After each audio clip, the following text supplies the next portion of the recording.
Welcome to this episode of Brilliant Brains and Beautiful Minds. Today we're talking all things daydreams, dream teams, and how to add a little spritz into your day. Any ideas yet? She is the founder of One Day Dream PR, The Dream Team, and most recently, Batch & Co. Please welcome the amazing Prue Corrigan. Hi, Melanie. How are you? Doing pretty good. How about yourself? Oh, I'm okay. I'm just dealing with lockdown as best as I can at the moment. I'm a little bit over it though. A little bit over it. Yep. These same four walls in a one-bedroom apartment, you know? Yeah, Yeah, totally. yeah. I know.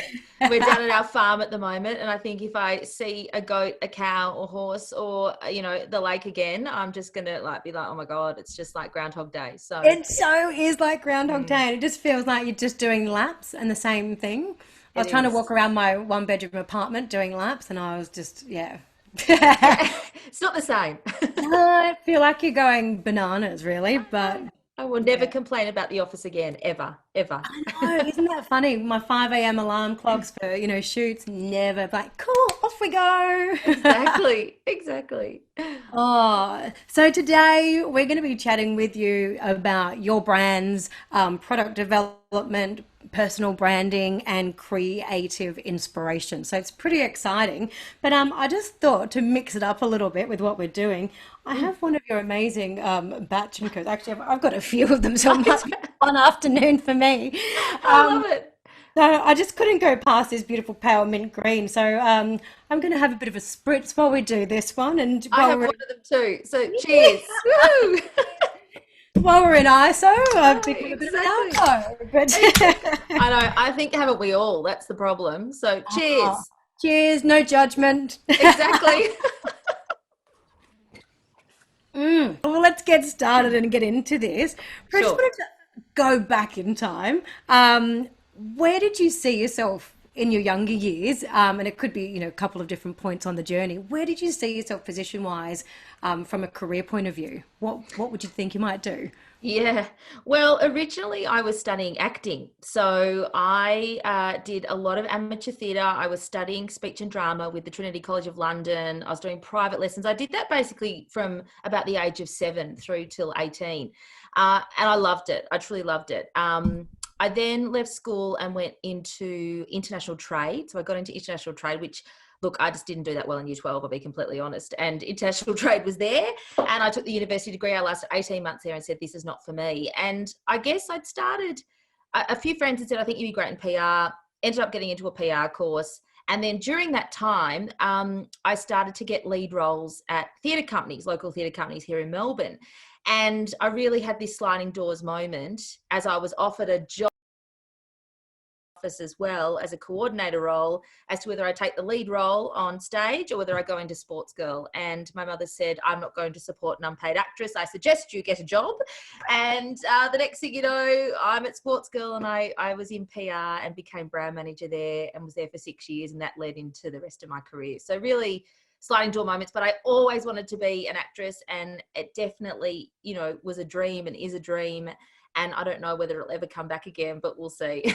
We'll see. Wow. I think I act every day anyway in some ways. So, you've got to make Yeah. things exciting. So, yeah. How exciting though. But I think, so I came from a performing arts background as well. Oh, okay. Not so much acting, but dancing and doing shows and performing and did a little bit of drama, which I loved. But yeah, Yeah. but I think the skills that you learn from performance, and there's a confidence that it brings you, and it doesn't mean that you're necessarily sometimes, yeah, I'm ready to go. Like I was even nervous just today before the interview. It's only because I do want to do a great job, and you get that butterflies. But I think Yeah. from a performance background, you know how to handle that, and you know what it is. Yeah, Would you agree? absolutely. Yeah, absolutely. I think, going on stage and sitting in front of an audience, yes, they're going to judge you from the moment that you walk on. So if you're walking into a meeting or you're jumping onto a phone call, whatever it is, people will absolutely judge. And I've always felt if I can bring light and laughter into a situation and people can feel good around my energy, then that will open up amazing things, which is what acting essentially does on stage too. You bring the audience into your character and get them engaged from the beginning, and that's how you can build great relationships and success. Yeah, I love that. And I think you probably use that so well within your job and through your businesses and just even chatting with you. There's just, there is this that of energy, and it's magnetic, I find. And when you find people like that, I like to gravitate towards them, and it's like, okay, Yeah, cool, what can we talk about? Where can this conversation go? And let's let me our too. minds run wild. So who knows where this conversation's going to end up. But you and I spent about 15 minutes before we got on. Just were like, we better start recording now. So Yeah, but let's hit the record button because that's what I'm here for. Okay, so uh, all right, so performance art background and moving forward, and then you sort of had this sliding doors moment. When you went to, did you, once you went to work for Sports Girl, and within that mm. process, when was it that you thought, "Oh, I could actually be great at this and create something on my own? Like how far along that journey? Yeah, I was really fortunate to start with the Sports Girl brand in 2000 when Naomi Milgram had just bought it out. And she was on a journey of really bringing Sports Girl back to the forefront. So hard for us all to believe, but it was a damaged brand for quite some time. And then in 2000, it really turned around and became every young woman's favorite place. I mean, it was the leading fast fashion store at that Mm. stage. And so I was lucky to work with Mary Porters, who is out of the UK. She turned around Harvey Nicks. She has an agency called Yellow Door, and she really came into Sports Girl and turned around the campaigns, turned around the visual merchandising, turned around our thoughts in terms of how we were going to buy and position and trends. And she was incredible. And I think being a young person, I was 21 at that stage, and being a young person and watching her perform every day when she was Mm. giving us the information and explaining the dream of how we were going to change Sports Girl, that really inspired me, I guess, 6 years later to go, you know what, yeah, I'd love to have my own agency and be able to inspire others. The confidence that she used and the power that she gave all of us because we felt so powerful through what we were transforming together, Mm. was really key. And culture was key to her too. So you had a team of people that had come together from all different walks of life, experience, no experience. And there was like 50 of us in head office. And we were all going towards the one vision to change Sports Girl. And I think that, and again, that's like acting on stage with a team of people for a Yeah. production. It's the same thing. So, yeah, I think that experience really turned me into starting my first agency, which was Two Birds Talking, and then Yes. obviously leading into One Day Dream. So, yeah. How amazing. And I think just to having such a great mentor at a young age really would have just imparted so much knowledge and just, yeah, when someone is great and they empower you, it's amazing what it does to a team. Just being kind and empowering and giving people that strength to go, right, go for it. Let's go. See where you can Abs- take it. Absolutely. And she was really switched on. Her and Naomi, and a very successful businesswoman too, being Naomi. The two of them could see the potential in people too, which I found quite amazing to sit back and watch. So they could see the people that really wanted to be on board, that they could really push, and they started to figure out how far they could push these particular people as well to really take them to the next level. And through that, we were given amazing life coaching sessions. If we were working all weekends and we were doing roadshows all around Australia, we'd be getting spa days out of the office. And I mean, we really were treated like we were part of a family. And I think that was, a huge part of what I was, hoping to replicate in my business, but also giving brands the knowledge of how to take a brand from something to huge success, which I saw with Sports Girl. Yeah. And how would you, so yeah, talking about how you've sort of created that same energy within your team, how big's your team between Sydney and Melbourne now? So we have 10 girls. There is more up in Sydney. So from a PR perspective, obviously all the media is up in Sydney. So we run more girls Yep. up there. And then we have 4 girls down in the Melbourne office, and we do more of the talent management down in Melbourne. Yes. So yeah, so 10 of it. So obviously the communication between Melbourne and Sydney can be tough, but Zoom is there, and Yeah. conversations are there, and communication is what we do every day. So the girls are really good at picking up the phone and having the conversation. I'm like, don't send any more emails, pick up that phone and just talk to me, because Yeah. we can move so much quicker. So I yeah, I think yeah, having those quick conversations. Do you do a lot of team meetings and like boosting, team morale and keeping everyone together, especially in these times at the moment? yeah, absolutely. We've got the girls, or the team. Sorry, I have Shane now with me. He's actually my first boy within One Day Dream, which Oh, is awesome because we don't see a lot of boys in PR. They just no. don't gravitate to the industry. So Shane is with us, and we now do Spotify lists. So each of us have created Spotify lists for the week, so you can inspire people by your music, and you can listen to, what Ali's listening to, or Michelle or Prue or whatever it might be. We send funny memes to each other. I mean, we're constantly, doing jokes. We're just doing little things like that we would probably do in the office on a daily basis, but we're just not doing because we're all in lockdown. So we have weekly whips, and then we break out into our clients, and we're very blessed. We still have clients in the agency, and the clients have been wonderful to work with, and we've been pivoting, but we do our breakouts into those smaller teams as well. So, but there's lots of communication going on for sure. One thing I find really interesting, so you've obviously gone from working for a brand, then having a partnership with a business, and then now you've moved into it's your business, obviously with a great team. When you shift gears, going from one to the other, or whenever even you're adding another layer to your business, which you've done really successfully, what would you say is your process? Like, do you think about it, strategize it, or do you just have a gut feeling and just let it all go? Yeah, I love this one. I definitely have a gut feeling, and I definitely wing it a lot. Um, but I think with changing from two birds to one day dream, that was a massive move for me.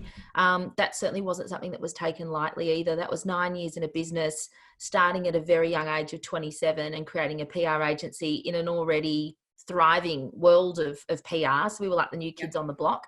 And I think it just got to a time in that business where I'd lost the passion. I'd also had a baby, so I'd lost the passion. I thought I'd lost the passion for PR, and I actually didn't think I was worthy or I knew how to do it anymore, which is amazing to think that you get to that point after having a baby, after being 11 years in the industry, 12 years in the industry at that stage. And it was crazy. So that was a huge decision to move, but I knew I had to, because I wasn't being true to myself. I wasn't being true to my business partner, nor the girls that work for me. We had 20 staff at Two Birds Talking at that stage. It was a really, I've never really spoken about it either, but it was a really, really, really tough time and a tough decision. So my husband, God love him, was like, I need to get you out of here. I need to get you to figure out where your head's at. And he had met a guy called Roger Hamilton, who is a great spiritual entrepreneur. And he took me to a session. Yeah, write him down. I'm going to send you some links Got after my this pen too. and paper? Yeah, you can share it with everybody too. He's great. And I went to see him on a weekend in Melbourne, and I walked in and I could feel my body language. I was negative. I was unhappy. I was like, I didn't want to talk to the person next to me. I was like, what is wrong with you? What is going on? Hated it. Negative Nelly the minute I walked in the door. By the end of it, I was hands in the air. I was jumping. I was hugging the person next to me. I was like, and this was after 2 days, and I'd booked a 2-week transformation iLab session with him in Bali at his Vision Villas. And the next thing you know, I was on a plane to Bali, meeting people from around the world, and literally ripping an old head off and putting a new head on in terms of where I wanted to go, what I wanted to do, what was my passion, what was my purpose, why was I doing it? And all sorts of things. And that was kind of the changing point into One Day Dream. And then that led me to create the Dream Team, and then also Batch and Co. Yeah.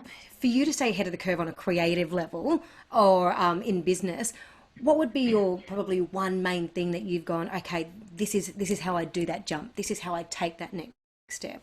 Is there a process, or is it something that you just...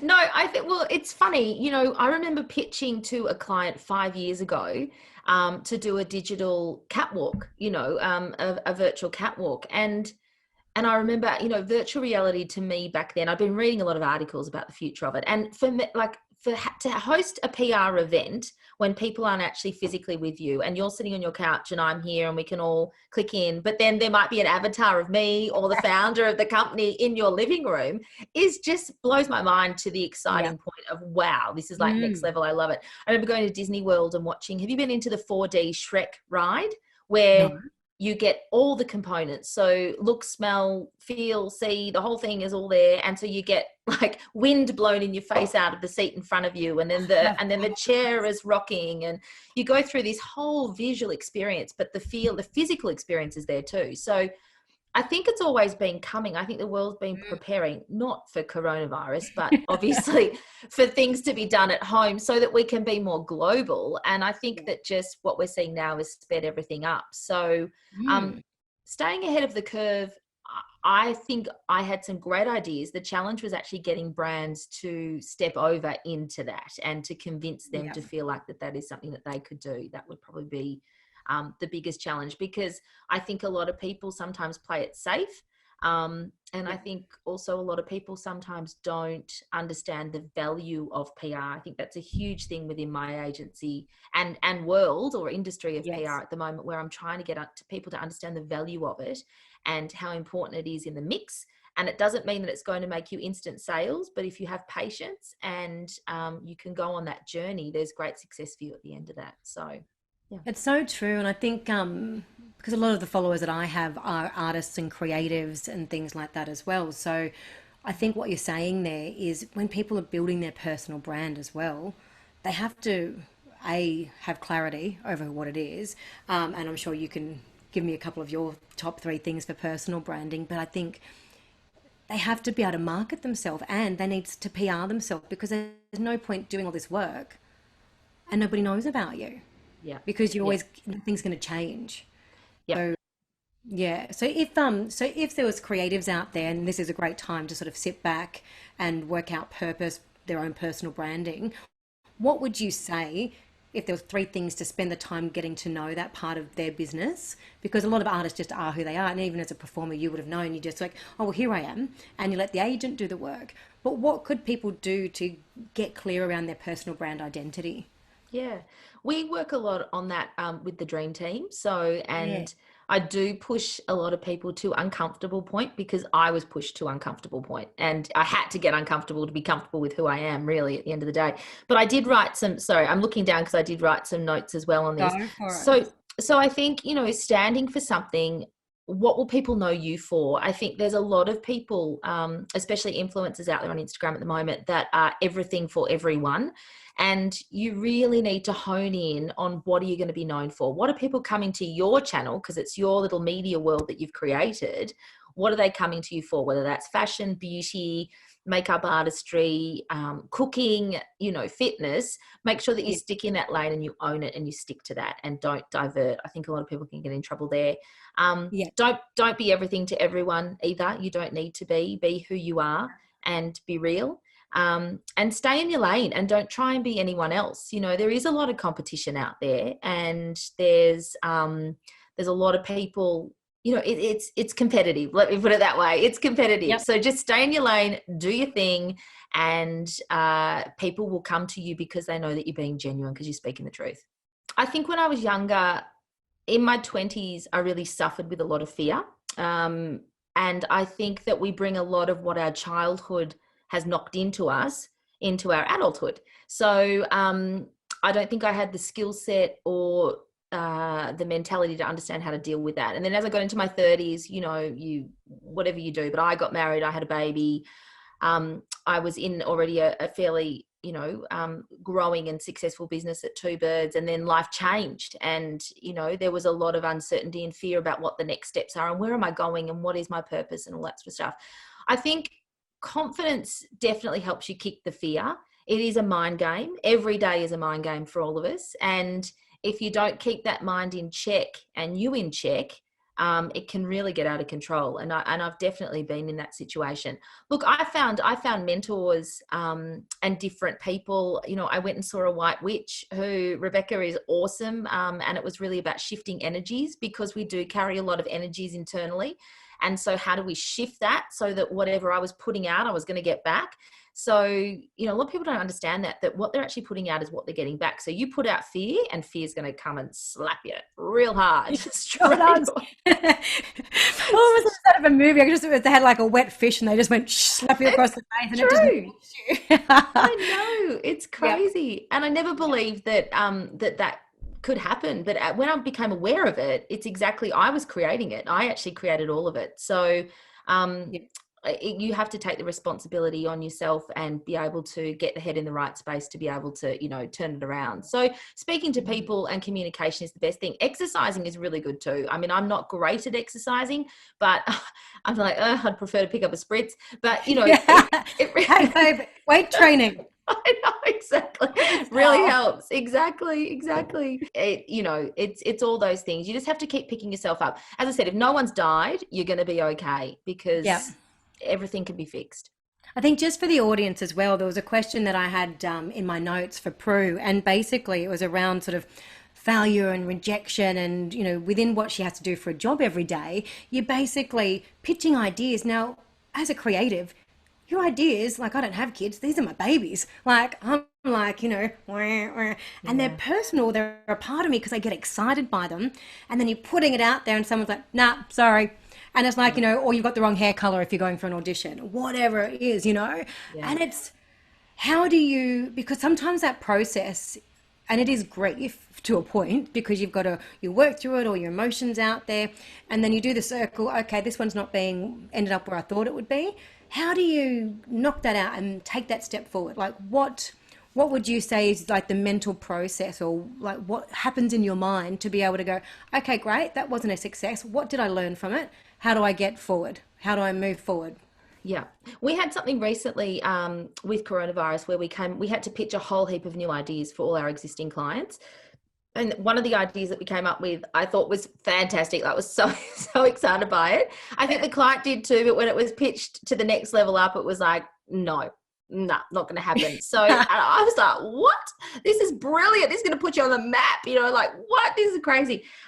Anyway, I think I just had to, it's not personal. Any of it's not personal. And it's about what that person's looking for, at the right time as well. I think even with the dream team, if I'm pitching them out, putting them into jobs and somebody else gets it, it's usually about that person at the other end who's selecting it already knowing what they want. And it might just be that you just weren't right for that, but there will be something else for you. So with the idea, yep, it didn't work, but we transformed it into something that was similar, but yet not with exactly the same outcome, but everybody was happy at the end of the day. And, they're my clients. So I have to adhere to what they want and their wishes as well, and make sure that they're feeling comfortable with it too, but Yep. also push in a good way so that they do get out of their comfort zones a little Yep. bit as well. So there's always a balance. It's a real balance. Yeah. So how do you find from managing clients to then managing talent, what would be the biggest difference for you within that? I think with the PR clients, they have a brand. So and usually, well, not all of them, but most of the ones that are with me already have an established brand over the past 5-10 years. There are a few startups that are with me, but most of them are established. So really, it's about creating newness for them. It's about creating newness, creating angles, keeping them relevant, and keeping media and I guess other influencers wanting to talk about them. With the dream team, it's much more personal. We become like best friends. We really deep dive into what their dreams and passions are. And I ask them, all the time, what do you want? What do you want out of this? I probably don't ask a brand as much about that because it's more structured and what's coming in every month, and we know what the retails are doing, and we're in promo plans, and it's a little Yep. different. Whereas a person is so much more, well, personable, funnily enough, because they're there, and it's them, it's their emotion, it's their heart, it's their soul, it's everything that they stand for, and it's really just trying to get the genuine side out of them. I mean, brands need to be genuine as well, there's no two ways about it, but when Yep. you're a person, I don't think you can hide as much as what sometimes a brand can behind their product. So Yep. even with my spritz, it's a product, but you're not seeing me every day when you're drinking it, although you are today. So like, I am today. exactly. Every now time I Exactly. pick one up, you'll be in my mind, Prue. Yeah, exactly. But do you know what I mean? Like that's the alignment. So with a person, yeah, it's a lot different. We do a lot of work together on, getting the results, and really focusing on what they want personally out of it Yeah. versus anything else. So yeah. I did want to ask you, bringing back the can, Yeah. what did you find the biggest challenge in product development? Like, I know you've developed a spritz, Mm. but there's a lot of people that I talk to in the makeup world who want to create a makeup product, and I'm assuming there's a process for everything. But what would have been your biggest hurdle in bringing a product to life, and how did you Mm. overcome it? Yeah. So as I said earlier, my husband and I had the idea to create a great tasting drink without the preparation time.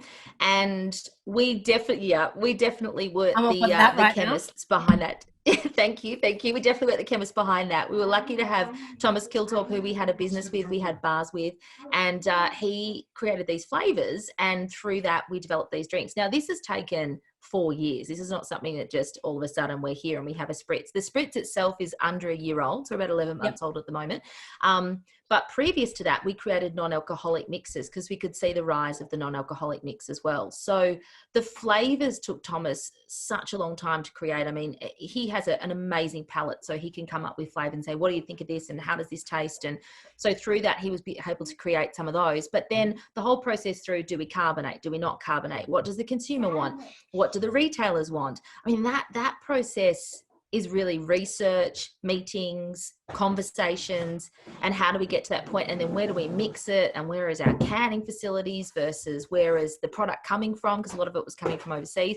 So we learned a hell of a lot in a very short amount of time when we first produced the non-alcoholic mixes, which was about 3 years ago.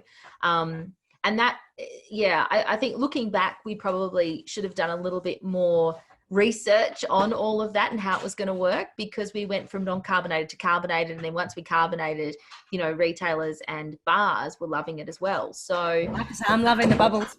bubbles, I'm a bubbles girl. and like just and figuring out just the right amount of bubbles is also a huge challenge too. The carbonation is quite a process. So if you are thinking of starting a business, get the right people around you that can help you. We're not skilled at everything. So I'm not a graphic designer, and I'm not a flavor profile person either. I don't necessarily know all my wines. I love drinking wine and I love the alcohol industry. I love gin, but it doesn't mean that I know those We need things. to hang out more. We can. When I'm up in Sydney, when I actually can get out of here and get back up to Sydney, we'll do that. Please. So that was where it is. And through the Roger Hamilton experience that I went through in iLab, I figured out that I was a creator. So he has a great process, which I'll share with you as well. You can download a survey and figure out what sort of profile you are. So I love this. Yeah, so whether you're a creator or a supporter or a deal maker, you can actually figure out those details, and then make sure that you get those people around you in business, because that's actually what makes a successful business, is having the different skill sets. So I think that's a really key thing to say, because we're not experts in everything. And every time I've tried to be Wonder Woman, which is a few times this lifetime, she whacks on the cape and tries to do everything, and then I end up exhausted or burnt out. And because you're educating yourself on so many different things, but know what you're good at, absolutely. and then bring everyone else in. And it's not a failure; No. it's being smart in business. Exactly. No, it's not a failure at all. We're not meant to know I think everything. a lot of people do. No, and I think, and I wasn't that, well, I'm still not great at numbers, but I do understand my numbers a hell of a lot more now. But make sure that you've got an accountant or a finance person in there that can really help you understand your books and your P&Ls and your cash flow, and stay on top of it, because that's what crumbles a lot of people, by not understanding those things. It can really, really, and talk about fear. Wow, that's when it's really going to come and slap you like a fish in the face, so. You and I can see it, our creative brains. Totally. Yes. Totally, exactly. Now, just as our final question, Yes. what for you would be, up until now, your most proud business moment for yourself? Yeah, I thought about that. I think one day dream, because again, like when I first launched the business, everyone was like, one day dream, it's too long. And I was like, well, it all begins with a daydream. That's where it is. So it's like one daydream, all our thoughts from a creative perspective start there. So I was really excited by the name and love the business. I think in 5 short years, we've worked with some of the best beauty brands around Australia. We've definitely become a beauty destination for people globally if they're launching here in Australia as well. The team is awesome. We worked really hard on culture. So everyone within the dream team, and that's the PR side of the business too, are wonderful girls and boys and hard workers, and are really respectful to each other. And I think that's what I'm really proud of, because once you get that team right, the rest will flow, and team is really everything. So I would have to say that with One Day Dream for sure. Oh, it's just nice to hear. And I think just talking about what you learned from your mentor at Sports Girl, and then what you've put into your business, because you see the value in people. And when you see Yes. that, And I think, I see so many people sometimes when they're leading a team and they push them with fear. And I don't respond well in fear, neither does most people when you see what's happened with the virus. And there's that negative energy. So I think what you've done in creating that beautiful energy and empowering people to have the confidence in themselves to move forward is just, a really beautiful thing in business. And it'd be nice to see more of it, because you hear a lot of people that aren't so satisfied within their roles working for people. 100%. And you know what? It's the fear of the boss that's doing that. It's nothing else. It's actually the fear of the boss that's doing it. Always, because Yeah. you see it, and look, I don't work necessarily in corporate, but you see it within a lot of people, or even on a big set. If the big creative director is like, okay, what's your ideas? Tell me, and they might knock you down, but in a nice way. You know I, what? I think we can use a part of that, but let's just keep going. And it's the way that they get you to keep going without feeling shut down. And I think 100%. it works, within an office, and it works within a creative environment. And it's all relative information. Yeah, like creating a safe space is the Yeah. best thing that you can do for people to be able to share. So, and also, I mean, I don't think rejection is a bad thing. I think we touched on it earlier, Yeah. because that just makes you stronger as well, and makes you, well, the next thing that I'm going to do is going to be fantastic, and they're going to listen this time. Yeah. So, it gives you a bit more fire in your belly. I think sometimes when you're rejected, a little bit more Oh yeah, fire. I've been rejected a lot. Yeah. Don't worry, But so have I. But look at you now. it's Exactly. nice, look, at the time it's crap. And it's a bit, oh, okay. But it's like, well, Yeah. hang on a second, I've got ideas. Like, I want to be good. I want to be great in this lifetime. So, okay, if this one's not it, what else have I got? Come on. Yeah. Through. We've got our last final thing, which is our 1 minute makeup quiz with me. So Yes. I'm going to shoot and you're going to fire. And Excellent. No, good, I good. have to look at my notes because Me too. remember them off by heart, so excuse us for looking down. We are actually thinking, and that's about it. All right, so here we go. The 1 minute makeup quiz. Your favorite beauty campaign of all time? I think it actually had to be the Dove campaign for Real Beauty, where they were sketching the women, and then it came out with them explaining themselves, and then they got the other actually sketch what that person looked like. And I thought that was a beautiful campaign of what a real woman is. Yeah. Yeah, beautiful. Favorite makeup product under 25 bucks? Edible Beauty, the makeup removal puffs. They're $14. They're 100% natural, hypoallergenic, and reusable and biodegradable. Amazing, amazing. Geez, I love that one. That was a full press release on that. I Yeah. love it. No, I took my notes just to get it I right. love it. And your favorite makeup product over $25? Yeah, I would have to say the Beauty Blender original blenders. I mean, I just love the bounce sponges. They're just incredible. Yeah. So, I mean, they're only $30. But then the bounce concealers and the bounce foundations are awesome too. So, Yeah. All right. If you had to choose one shade of lippy, what would it be? I'm loving, and I know that this is one of my clients as well, but Napoleon Purtis's Matte-tastic lipstick in Ava. I love a peachy pink look. Yeah. Yeah, Skin so, tone. yeah, exactly. I know. It's quite rude. Anyway, yes, yes. Let's go. Favorite beauty icon? I love Cindy Crawford. I think she's Oh, me gorgeous. too. Yeah, love her. Oh, yeah. That's Yeah, almost showing our age. yeah, I know, right? I know. Now, this is your signature fragrances throughout the decades for 20s, 30s, and 40s. So Hit me. Issey Miyake in my 20s. Yeah. Yep. It's always a goodie. Always a goodie. Frederic Malle, Portrait of a Lady, was definitely my 30s when I got married. That was definitely, it's a really, really strong fragrance. So funnily enough, I can't wear it anymore. And then in my 40s, the Mason Margiela, I think you say it's Replica. It's at Mecca actually. And Lazy Sunday Morning is just unreal. I found it in New York about 2 years Ah, ago and I love it. So Replica. I'm gonna have to Yep. go and sniff some perfumes when this COVID thing is done. I'm Two a I big don't know fra- about. I'm like, what's been going on? What have I missed out on? I'm a big fragrance fan. I love them. I love them. Awesome. Uh, All right, what's your favorite haircut or color you've ever had? I think it needs to be the balayage. I think like I'm always with a bit of, brown Yeah. and blonde. So definitely for me. Yeah. What about your worst haircut or color? I think I put a fringe on myself way back when I was going through my change. I did a fringe and the fringe just was not right. My husband was like, "What have you done?"